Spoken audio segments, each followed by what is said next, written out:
सगा बेटा ही आपको आग लगा देगा। लिखा है रहे जाएंगे तड़पते परिवार वाले तेरे, यम दूत ले पकड़ी कर घेरेगा डोले डोले, यम दूत ले पकड़ी कर डोलेगा घेरे घेरे।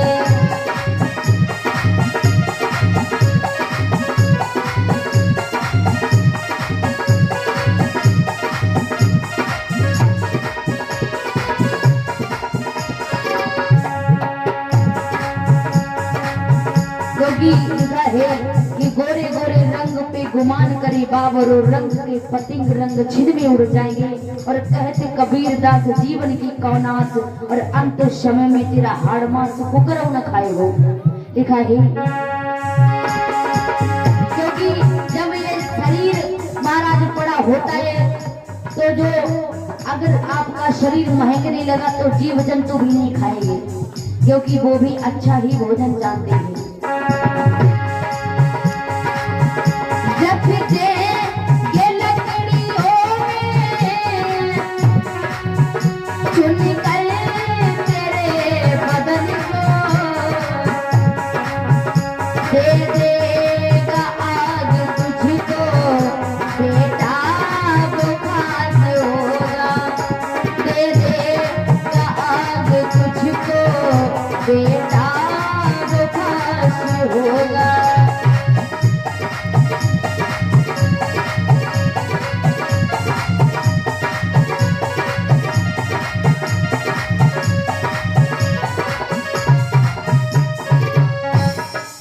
बोलिए गोविंद भगवान की। इसलिए महाराज इस जीवन का कोई भरोसा नहीं, कोई भरोसा नहीं कि कब महाराज भगवान के यहाँ से बुलावा जाए और ये शरीर छोड़ करके जाना पड़े। क्योंकि ये जितनी भी गिनी चुनी श्वासें मिली है उसमें भगवान का भजन कर लो, ताकि तुम्हें भगवान वैकुंठ धाम में तुम्हें महाराज स्थान मिले। और फिर जैसा प्राणी कर्म करता है उसे वैसा ही फल भोगना पड़ता है। इसीलिए कहते हैं कि भगवान का भजन करो, भगवान का भजन करो।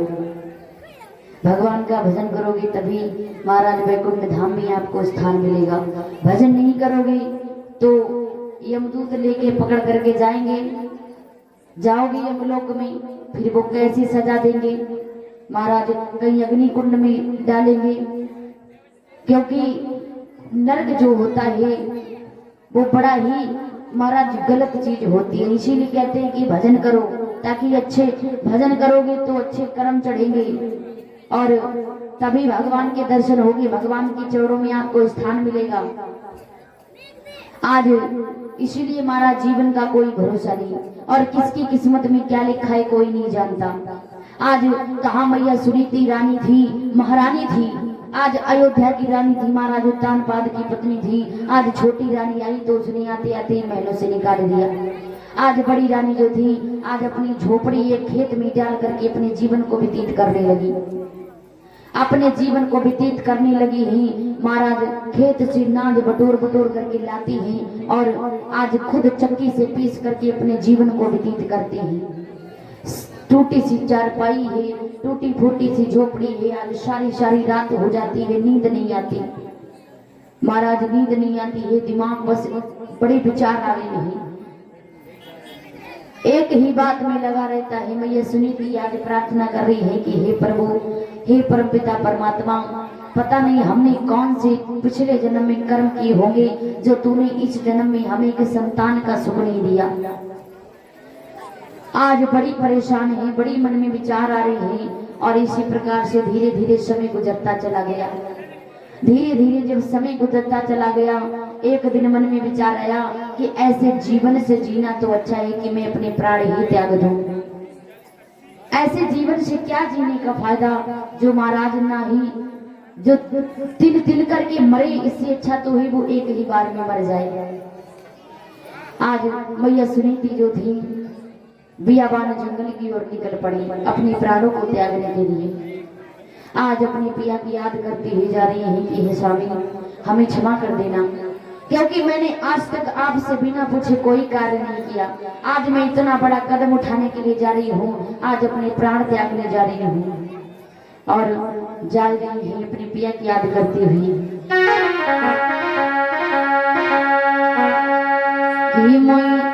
यादी पिया की आई रही है, मैं तो जा रही हूँ। यादी बलम की आई रही है, मैं तो जा रही हूँ।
याद रखना भक्तों, उसी समय आज अपने पति की याद करते हुए बियाबान जंगल की ओर निकल पड़ी। जो बियाबान जंगल की ओर गई है तो उसी समय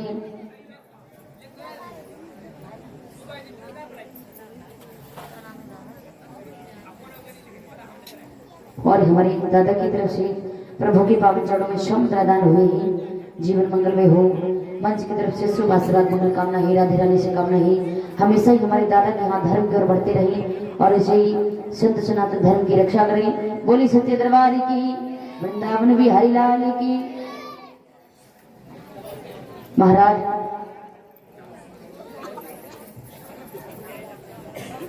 उसी समय अपनी पिया की याद करती हुई जा रही है बियाबान जंगल की ओर। जो जंगल में जाकर के पहुंची तो महाराज जंगल में देवर्षि नारद मिले। देवर्षि नारद मिले। देवर्षि नारद ने देखा तो जवाब दिया, रे तुम इस बियाबान जंगल में क्या करने आई हो? और देखने में तो किसी राजघराने की राजकुमारी लग रही हो। इतनी रात्रि में जंगल में आने का क्या मतलब? तो आज मैया सुनीति ने जवाब दिया, आंखों में आंसू भर करके प्रणाम किया है कि हे देवर्षि नारद, मैं इसलिए आई हूं कि हमारी गर्भ से किसी बालक ने जन्म नहीं लिया। मैं अपने प्राणों को त्यागने के लिए आई हूं। कहने लगी,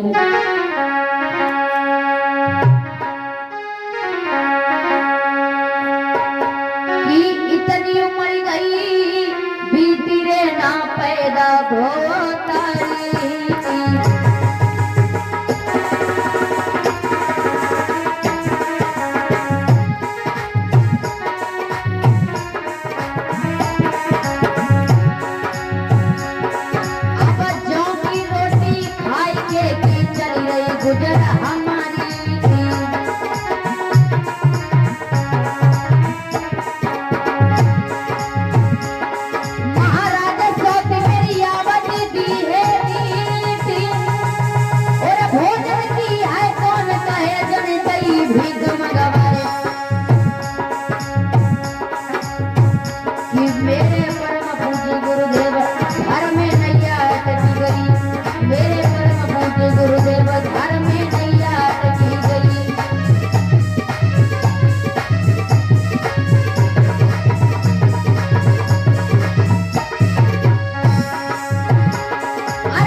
याद रखना भक्तों,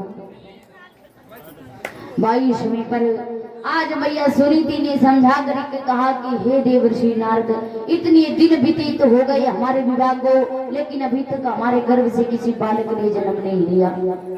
और मैंने एक बालक के चलते हुए मैंने एक बालक के लिए अपने पति का दूसरा विवाह करवाया, लेकिन उस दूसरी रानी जब महलों में आई तो उसने महलों में कदम बाद में रखा, पहले मुझे महलों से बाहर निकाला, लेकिन अभी तक उसके गर्भ से भी किसी बालक ने जन्म नहीं लिया। और इसलिए हम इसे आज मैं एक टूटी सी झोपड़ी में टूटी सी चारपाई है, खेतों से नाद बटोर बटोर करके लाती हूँ, खुद चक्की से पीस करके अपने जीवन को व्यतीत करती हूँ। इसीलिए ऐसे जीवन से जीना तो अच्छा है कि मैं मर जाऊं, इसीलिए मैं अपने प्राण त्यागने आई हूँ। देवर्षि नारद ने समझाया कि कन्या, क्या तुम्हें पता नहीं कि इस पूरे संसार में आत्महत्या करने से बड़ा कोई पाप नहीं होता।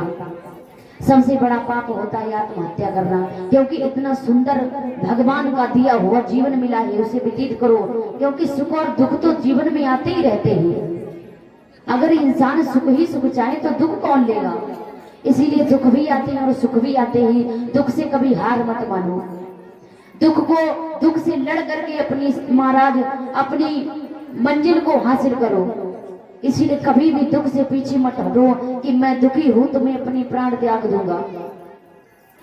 आज देवर्षि नारद यही मैया सुनीति को समझाते हैं कि बेटी, तुम चिंता मत करो, क्योंकि तुम्हें चिंता करने की आवश्यकता नहीं है, भगवान तुम पर कृपा अवश्य करेंगे। उसी समय आज महाराज देवर्षि नारद कहने लगे, कन्या कि अरे घर लौट जा राज दुलारी,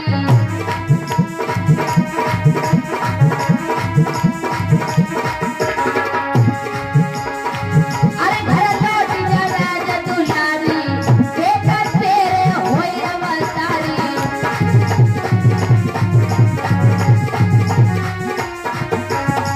बोले तेरी गोदी में ललना आई जाए वो घर लौटी जाइए, तेरी गोदी में ललना आई जाए वो घर लौटी जाइए।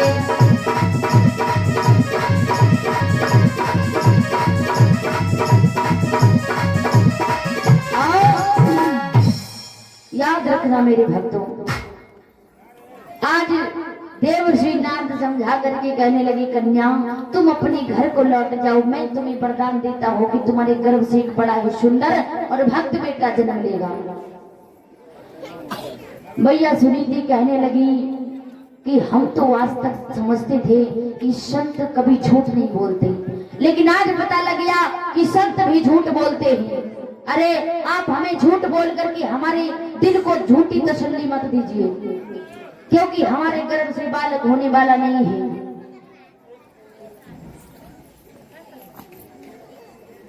महाराज जवाब दिया कि मेरे गर्भ से संतान नहीं होगी।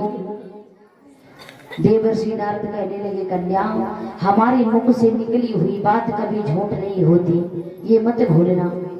मैं जो भी कहता हूँ वो सत्य कहता हूँ, भले ही हमारे मुख से धोखे से ही बात निकल जाए, लेकिन वो सत्य होकर के रहेगी। इसीलिए हमारी बात पर विश्वास करो और अपने घर को लौट जाओ। मैया सुनीति कहने लगी, नहीं, हमें आपकी बात पर विश्वास नहीं। अरे इतना समय व्यतीत हो गया, हमने अपने पति की चेहरे को नहीं देखा, और आप कह रहे हो कि हमारे गर्भ से बालक जन्म लेगा। तो देवर्षि नारद कहने लगे, कन्या तुम्हें उसकी चिंता करने की आवश्यकता नहीं है, हमारी बात पर विश्वास करो। तो उसी समय मैया सुनीति ने जवाब दिया कि आपने जब हमें इतना वरदान दिया तो एक वरदान और दो कि मेरे गर्भ से जो भी बालक हो वो हमारे पति के अंश से हो, मेरे पति के अंश से हो। देवर्षि नारद ने तथास्तु कह दिया। उसी समय जवाब दिया, कन्या ऐसा ही होगा, जो भी तुम्हारे गर्भ से बालक जन्म लेगा वो तुम्हारे पति के अंश से होगा। आज देवर्षि नारद की बातों को सुनकर के बड़ी प्रसन्न हुई, बड़ी ही महाराज प्रसन्न हुई। 22 समय पर आज मैया सुनीति जो थी वो अपनी उसी टूटी फूटी झोपड़ी में आ गई, जीवन को व्यतीत करने लगी। सारी सारी रात हो जाती है, नींद नहीं आती। एक दिन की बात है कि महाराज उत्तानपाद के मन में विचार आया कि क्यों ना हम भी आबार जंगल की ओर शिकार खेलने जाएंगे। आज अपने मंत्रियों के साथ में महाराज उत्तानपाद शिकार खेलने गए तो इन्हें एक जंगल में हिरण दिखाई दिया। उस हिरण के पीछे महाराज उत्तानपाद आगे चले गए, मंत्रियों से बिछड़ गए। तो मंत्री महाराज जंगल में ढूंढते रहे लेकिन महाराज उत्तानपाद कहीं दिखाई नहीं दिए। तो मंत्री धीरे धीरे शाम हो गई। आज मंत्री महलों में आए, छोटी रानी से जवाब दिया कि रानी महाराज उत्तानपाद पता नहीं शिकार खेलते खेलते किधर चले गए, हमने उन्हें बहुत ढूंढा लेकिन वो हमें नहीं मिले। सुरुचि ने जवाब दिया जाओ तुम सभी जाकर के विश्राम करो, महाराज आ जाएंगे। आज वो मंत्री जो थे वो जाकर के विश्राम करने लगे। इधर महाराज उत्तानपाद आधी रात्रि में आए तो आज दरवाजे को खटखटा रहे, कुंडी को खटखटा रहे, लेकिन छोटी रानी सुरुचि जो थी वो इतनी गहरी नींद में सो गई कि उसने महाराज उत्तानपाद की आवाज को नहीं सुना। आवाज लगाए रानी दरवाजा खोलो, रानी दरवाजा खोलो, लेकिन रानी सुरुचि ने आवाज को नहीं सुना। उसी समय महाराज उत्तानपाद को अपनी बड़ी रानी का ख्याल आया कि हमें अपनी बड़ी रानी सुनीति से बहुत समय व्यतीत हो गया मिले, आज समय भी अच्छा है, हम अपनी बड़ी रानी के पास में जाएंगे। उसी समय महाराज उत्तानपाद ने घोड़े को वापस किया और आज उसी झोपड़ी के पास में जाकर के घोड़े को रोक दिया, क्योंकि मैया सुनीति जो थी उन्हें तो रात भर नींद नहीं आती थी। आज बाई समय पर महाराज उत्तानपाद की जब आहट को मैया सुनीति ने सुना तो आज सोचने लगी, हमें लग रहा है कि हमारी जो सौत है उसने हमारी पिया को हमें मारने के लिए भेजा। तो आज सोचने लगी कि मैं अगर अपने पति के हाथों से मरूंगी तो हमसे बड़ा सौभाग्यशाली कोई नहीं होगा। आज महाराज उत्तानपाद उस झोपड़ी के अंदर गए। रानी सुनीति ने अपने पति के चरणों को स्पर्श किया, आंखों में आंसू भर करके कहने लगी, स्वामी क्या इतने दिनों में आपको हमारी याद नहीं आई? तो महाराज उत्तानपाद कहने लगे, रानी हमने तुम्हें समझाया था कि हमारा दूसरा विवाह मत करवाओ, और आज तुमने हमारा दूसरा विवाह करवा करके खुद अपने पैर पर कुल्हाड़ी मार ली। आज उसने हम दोनों का जीवन बर्बाद कर दिया। मैं रह तो रहा हूँ लेकिन आज हमारा मन नहीं लगता उन महलों में तुम्हारे सिवा। उसी समय आज रानी सुनीति के मन में विचार आया कि हमारे पिया शिकार खेल करके आए हैं, इन्हें भूख लगी होगी। तो आज एक सूखी जौ की रोटी रखी हुई थी, उस पर नमक रख करके महाराज उत्तानपाद को खिला दी और ऊपर से पानी पिला दिया और चरणों को स्पर्श महाराज दाबने लगी हैं पैरों को। इधर महाराज उत्तानपाद से टूटी सी चारपाई पर विश्राम करने लगे। रात्रि भर महाराज उत्तानपाद ने मैया सुनीति के साथ में वो रात्रि बिताई और उसी रात्रि में मैया सुनीति ने गर्भ धारण किया। महाराज देवर्षि नारद की बात सत्य हो गई। और इधर जब प्रातः काल हुआ महाराज उत्तानपाद कहने लगे, रानी अब हमें चलना चाहिए। अगर छोटी रानी को पता चल गया कि मैं यहाँ पर आया था तो वो धरती को अपने सिर पर उठा लेगी। महाराज उत्तानपाद से रानी सुनीति कहने लगी, थोड़ी देर तक और रुक जाइए। महाराज कहने लगे, मैं इतनी देर के लिए आ गया, वही बहुत बड़ी बात समझो। आज महाराज उत्तानपाद चले हैं महलों में तो क्या देखा कि छोटी रानी सुरुचि आज कमर पर हाथ धरे खड़ी है बीचों बीच आंगन में क्रोध में। जवाब दिया, कहाँ थे? हमें पता है कि तुम हमारी सौत के पास में थे। महाराज उत्तानपाद ने जवाब दिया, रानी अगर एक शब्द और कहा तो हमसे बुरा कोई नहीं होगा। अरे तूने उसे महलों से तो बाहर निकाल दिया, अब क्या उसके प्राण लेगी? अरे तुझे पता है मैंने दरवाजे को खटखटाया, आवाज लगाई, मैं सारी रात्रि दरवाजे पर पड़ा रहा लेकिन तूने दरवाजा नहीं खोला। उसी समय रानी सुरुचि जो थी वो डर गई जो महाराज उत्तानपाद की ऐसी धार को सुना। और इधर महाराज मैया सुनीति और मैया सुरुचि जो थी वो भी गर्भ धारण कर गई। दोनों ने गर्भ धारण किया। धीरे धीरे समय व्यतीत हुआ लेकिन मैया सुनीति जो थी आज झोपड़ी में दिन व्यतीत कर रही है। जिस दिन से गर्भ धारण किया महाराज उस दिन से खेतों में नाज बटोरा है, खेतों में नाज बटोर बटोर के खुद पीस करके खुद खाया है। और जिस दिन से सुरुचि ने गर्भ धारण किया उस दिन से महाराज अपनी पलंग को नहीं छोड़ा, क्योंकि महलों में तो हजारों दासियां ही, सुंदर सुंदर वस्त्र मिलते हैं, सुंदर सुंदर भोजन मिलता है खाने को, चारपाई से नीचे नहीं उतरती।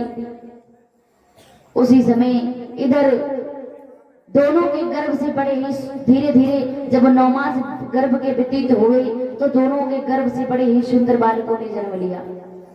मैया सुनीति के गर्भ से एक बेटा ने जन्म लिया और मैया सुनीति जो थी छोटी रानी उनके भी गर्भ से एक बेटा ने जन्म लिया।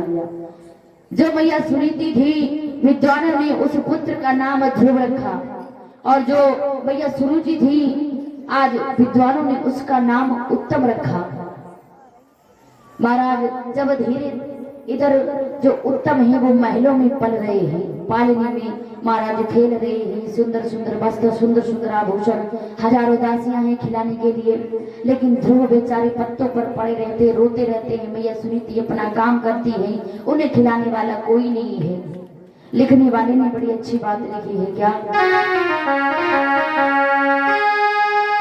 कि एक वृक्ष की दो डाली और पर किस्मत जुदा जुदा है, और एक डाली जाए हवन में एक से जल रही चिता, एक डाली जाए हवन में एक से जल रही चिता है।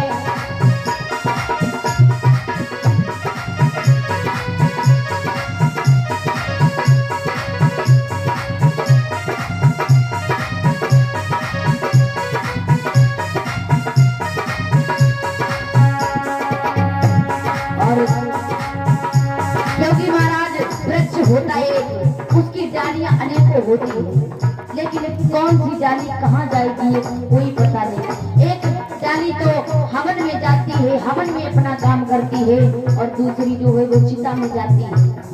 एक ही वृक्ष की दो डालियां है लेकिन दोनों की किस्मत जुदा है।